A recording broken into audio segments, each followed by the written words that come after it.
सोना खरीदते वक्त तो हम हॉलमार्क और रसीद का पूरा ध्यान रखते हैं, लेकिन जब बात चांदी की आती है तो हम अक्सर ज्वेलर्स के भरोसे पर ही सामान जो है वो घर ले आते हैं। लेकिन क्या आप जानते हैं दोस्तों कि इसी डील का फायदा जो है वो उठाकर बाजार में धड़ल्ले से मिलावटी और नकली चांदी बेची जा रही है। अब आपके इस भरोसे को सुरक्षित देने के लिए BIS ने एक तगड़ा प्लान जो है वो तैयार किया है।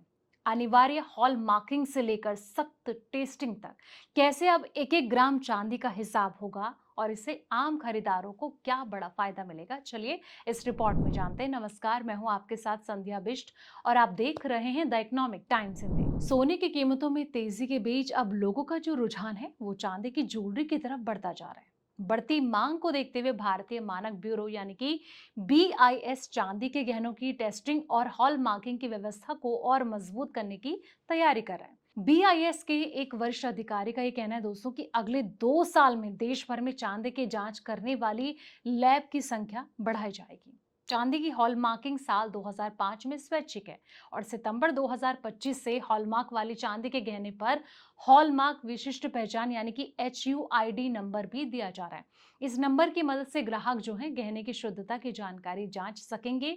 BIS के deputy director general Nishat S हक ने ये बताया कि चांदी की ज्वेलरी के लिए HUID शुरू करने के बाद इसकी जो मांग है वो लगातार बढ़ रही है। BIS ने टेस्टिंग की जरूरत का आकलन कर लिया और अब अपनी लैब में चांदी के गहनों की जांच जो है वो बड़े स्तर पर करने की तैयारी की जा रही है। चांदी की हॉल मार्किंग तेजी से बढ़ती जा रही है दोस्तों।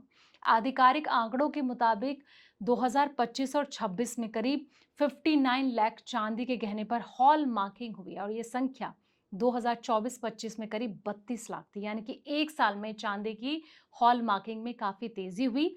फिलहाल देश भर में करीब 230 सेंटर है जिन्हें BIS ने चांदी के गहनों की जांच के लिए मान्यता दी है। मांग बढ़ने के साथ इनकी जो संख्या है वो भी बढ़ने की तैयारी की जा रही है और साथ ही सोने की हॉलमार्किंग की जांच खुद करता है BIS। जी हाँ, BIS जो हॉलमार्क वाले सोने के गहनों की बाजार में निगरानी के लिए बाहरी लैब पर डिपेंड नहीं रहता।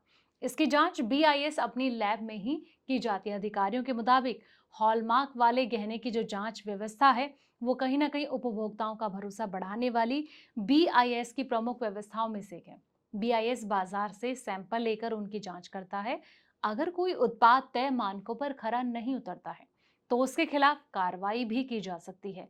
लेकिन BIS की लैब नेटवर्क भी ये लगातार बढ़ता जा रहा है। BIS ने पिछले एक साल में करीब 2.70 लाख प्रोडक्ट सैंपल की जांच की और देश भर में BIS की अपनी 10 लैब हैं। इसके अलावा बड़ी संख्या में मान्यता प्राप्त निजी और सरकारी लैब भी BIS के साथ काम करती है। 2014 में BIS के साथ करीब 147 मान्यता प्राप्त लैब थी। अब ये जो संख्या है वो बढ़कर करीब 440 हो गई। इसके अलावा 350 सरकारी लैब भी BIS के पैनल में शामिल है दोस्तों।